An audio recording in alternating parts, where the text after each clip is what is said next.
Halo, selamat datang. Hari ini kita akan bongkar tuntas apa sih yang sebenarnya terjadi di dalam ruang bimbingan dan konseling. Kita nggak akan lihat ini sebagai sesuatu yang misterius, tapi sebagai sebuah cetak biru, sebuah rancangan profesional yang ternyata terstruktur banget. Coba deh, pernah kepikiran nggak sih, apa ya yang jadi pegangan seorang konselor sekolah waktu mereka bantu para siswa? Apa mereka cuma modal intuisi aja? Atau jangan-jangan ada panduan khususnya? Jawabannya, ini sama sekali bukan sihir atau tebak-tebakan. Ternyata, ada sebuah kerangka kerja yang sangat jelas yang jadi panduan di setiap langkahnya.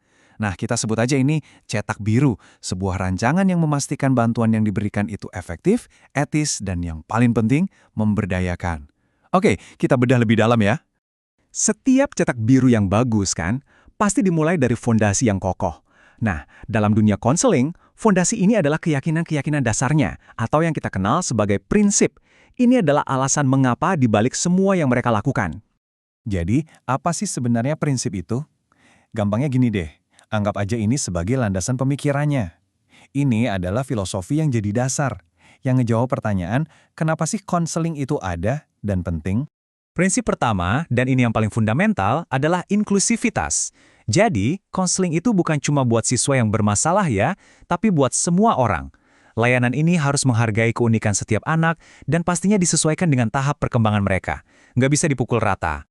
Selanjutnya, pendekatannya itu holistik. Maksudnya, konseling nggak cuma ngelihat masalah di permukaan aja, kayak nilai yang turun misalnya. Prinsip ini mendorong konselor buat ngelihat gambaran besarnya. Gimana kondisi mental, fisik, bahkan faktor dari luar, kayak lingkungan rumah dan teman-teman, itu semua saling nyambung dan bisa jadi akar masalahnya. Poin ini krusial banget. Konseling itu bukan program tambahan atau sekedar pelengkap loh. Ini adalah bagian yang nggak terpisahkan dari pendidikan itu sendiri. Makanya programnya harus dirancang secara nyambung dari kelas 1 sampai lulus dan terus dievaluasi biar tetap relevan dan efektif. Terus ini semua tujuannya kemana sih? Ujung-ujungnya cuma satu, pemberdayaan. Konselor itu tugasnya bukan ngasih jawaban instan, tapi membimbing siswa supaya bisa nemuin jawabannya sendiri. Keputusan akhir selalu di tangan siswa.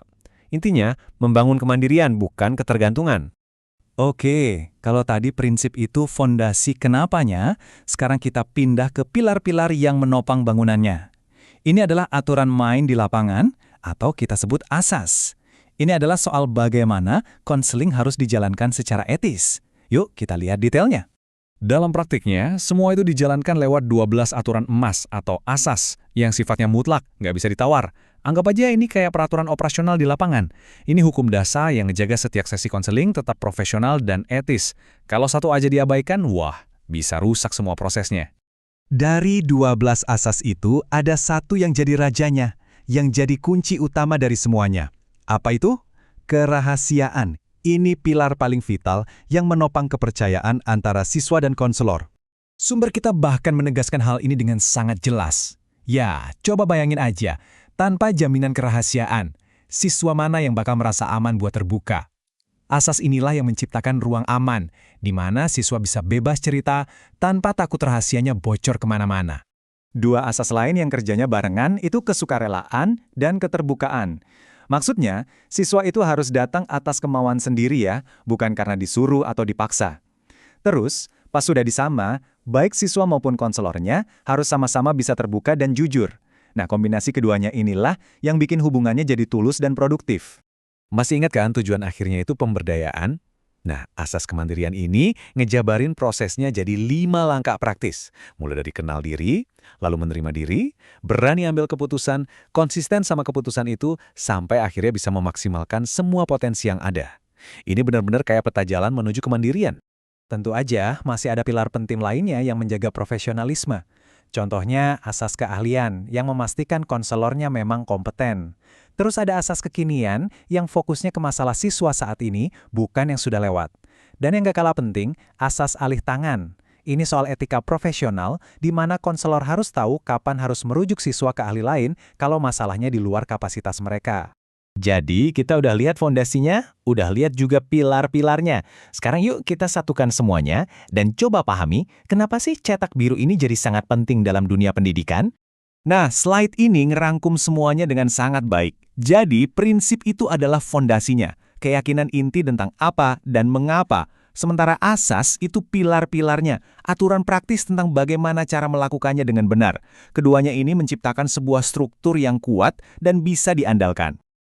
Jadi poin utamanya adalah kerangka kerja ini bukan sekedar birokrasi atau aturan di atas kertas. Cetak Biru ini ada untuk melindungi siswa, untuk memastikan standar layanannya profesional, dan yang terpenting, untuk menciptakan sebuah lingkungan yang benar-benar aman dan memberdayakan bagi perkembangan mereka. Setelah kita membedah struktur yang ternyata begitu dalam ini, saya mau meninggalkan Anda dengan satu pertanyaan. Bagaimana pemahaman tentang Cetak Biru ini mengubah cara Anda memandang peran seorang konselor sekolah? Jauh lebih dari sekedar tempat curhat kan? Ternyata ini adalah sebuah profesi yang terencana dengan sangat matang.